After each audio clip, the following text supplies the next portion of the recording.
nggak? Oke, halo semuanya. Pada kesempatan kali ini, kami kelompok E1 akan mempresentasikan terkait dengan modul 3, yaitu manual material handling dan juga postur kerja. Kami beranggotakan ada yang pertama Grevin, yang kedua saya sendiri, dan juga rekan saya Belha. Yang pertama,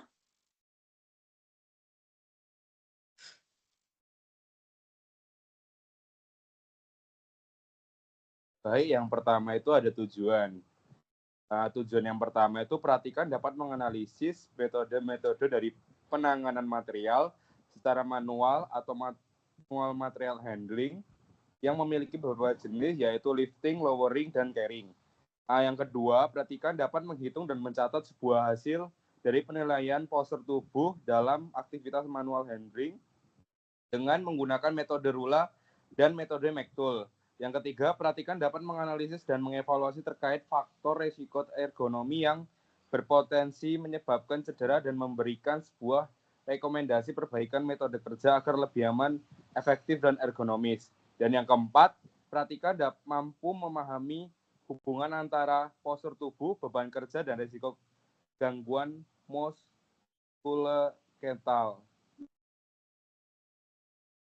Nah, yang kedua itu landasan teori. Yang pertama itu manual material handling. Merupakan sebuah pekerjaan yang dilakukan oleh manusia dengan jangka waktu setiap hari dan sebuah proses dalam pemindahan material manual tidak menggunakan alat pendukung lainnya.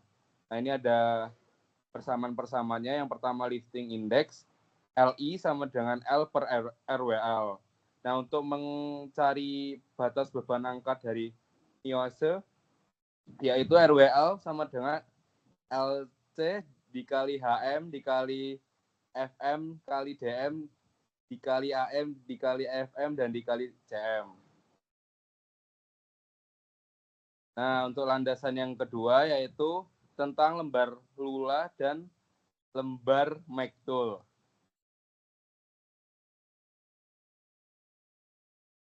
oke, selanjutnya itu ada hasil perhitungan RWL dan juga lifting index dari kelompok kami, di mana yang pertama kami mendapatkan hasil RWL-nya sebesar 12 dan pada origin dan juga destination-nya 13,8 kg.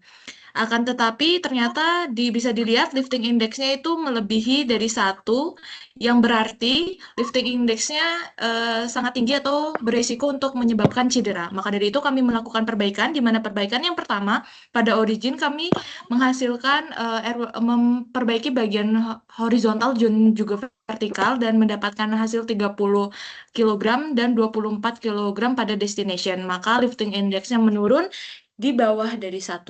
Next. Selain pada RWL dan lifting index tadi, kami juga melakukan observasi terlebih dahulu pada Katia, yaitu menggunakan lembar Rula, di mana bisa dilihat pada origin sebelum itu skornya 7 dan yang sesudah itu 6. Next. Berikut merupakan hasil Rula dari destination yang sebelum sebesar 7 dan yang destination sesudah yaitu 6. Next. Nah, di MacTools kami melakukan perbaikan di mana skor awalnya yaitu 5 menjadi 1. Next. Lalu untuk pembahasannya pada nilai RWL, untuk origin mendapatkan 12 kilo dan destination-nya 13,8, lebih kecil dari beban aktual 20 kilo sehingga melebihi batas aman. Lalu untuk nilai LI-nya sebesar 1,67 dan 1,45 untuk menunjukkan aktivitas pengangkatan tidak aman karena LI-nya lebih besar daripada 1. Risiko dipengaruhi oleh jarak beban jauh dari tubuh, sudut putaran besar, posisi tangan tidak optimal, dan frekuensi kerja tinggi. Lalu untuk perbaikan metode kerjanya pada LI turun menjadi 0,67 dan 0,83 sehingga aktivitasnya menjadi LI lebih kecil daripada 1. Untuk hasil rulannya menunjukkan skor awal 7 dan turun menjadi 6 setelah perbaikan. Untuk MacTool-nya skor awalnya 5 dan turun menjadi 1 setelah perbaikan. Untuk perbaikan metode kerjanya berhasil menurunkan risiko dan meningkatkan ergonomi kerja.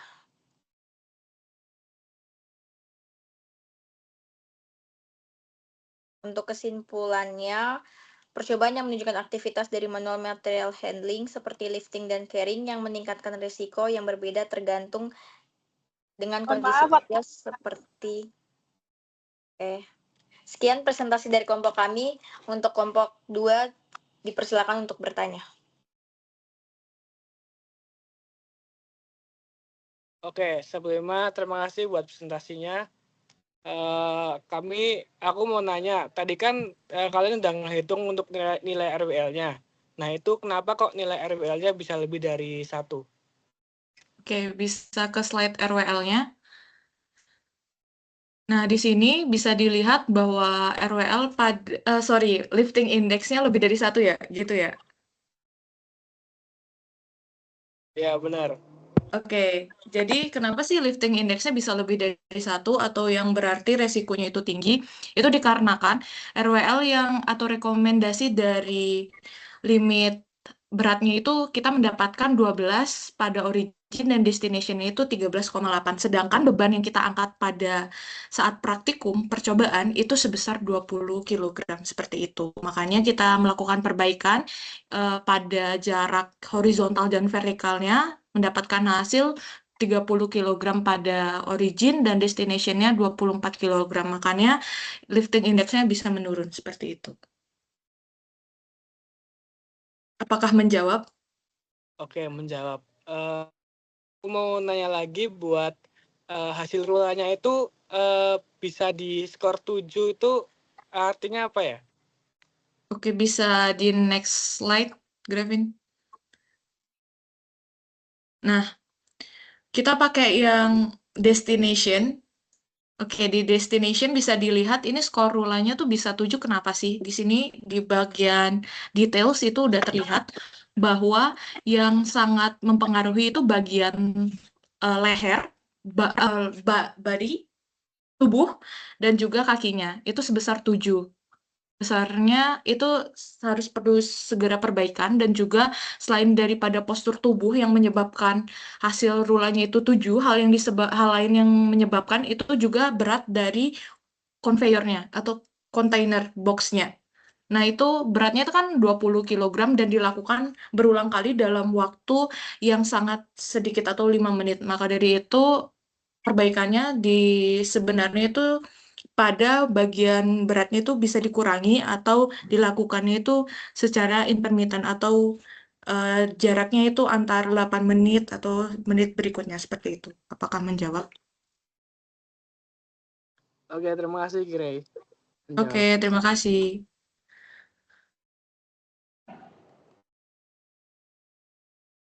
Mungkin bisa pertanyaan selanjutnya. Aku mau tanya dong, kenapa kok nilai di perhitungan RWL itu nilai koplingnya bisa ditentukan fair atau jam? Oke, mungkin akan saya menjawab terkait itu. Kopling itu ditentukan dari kualitas pegangan dari produknya. Nah, jika pegangan itu nyaman atau stabil dan tidak licin itu dikatakan dari good. Nah, untuk yang fire itu pegangannya itu kurang nyaman dan sulit sedikit. Nah, maka bisa dikatakan fire. Nah, faktor yang mempengaruhinya itu antara lain bentuk objek, tekstur, dan adanya pegangan yang tidak sesuai dengan pegangan dari tangan kita sendiri. Apakah menjawab? Menjawab. Terus aku mau tanya lagi satu, kenapa harus pakai metode rula dalam percobaan modul ini? Oke, akan saya jawab lagi. Terima kasih pertanyaannya. Kenapa harus menggunakan metode rula? Karena di percobaan modul tersebut, itu kita dapat menilai resiko ergonominya pada postur tubuh bagian atas, yaitu leher, punggung, lengan. Selain itu, rula itu lebih relatif cepat, sederhana, dan tidak membutuhkan alat khusus sehingga cocok untuk praktikum pada kali ini. Apakah menjawab?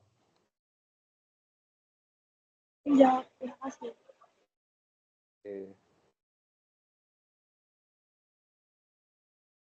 Oke, mungkin ke pertanyaan selanjutnya. Jadi, mengapa frekuensi pengangkatan itu mempengaruhi risiko cedera? Oke, baik, akan saya jawab. Karena mungkin karena terlalu sering angkat, jadi ototnya jadi cepat capek. Kalau misalnya udah capek itu biasanya posturnya jadi nggak kekontrol, dan itu bisa meningkatkan resiko cederanya. Jadi mungkin makin tinggi frekuensinya, resikonya juga makin besar. Apakah menjawab? Oke, menjawab. Oke, satu lagi. Mengapa kalian tuh perlu melakukan perbaikan pada metode kerjanya? Dari hasil awalnya itu terlihatnya belum aman. Jadi misalnya LI-nya lebih dari 1 dan rulanya juga tinggi. Jadi diperbaiki supaya lebih ergonomis agar aman dan mengurangi risiko cedera saat kerja. Oke, mungkin itu dulu pertanyaan dari aku. Dan mungkin kelompok 1 bisa tutup presentasinya. Terima kasih. Oke, terima kasih kelompok 2 atas pertanyaannya. Mungkin bisa berhenti sharing, stop share screen, Grevin. Oke, mungkin kita langsung tutup. Sekian presentasi dari kelompok kami, kelompok E1.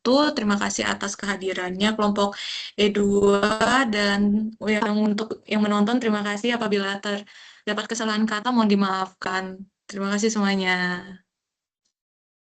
Terima kasih. Terima kasih. Kocak.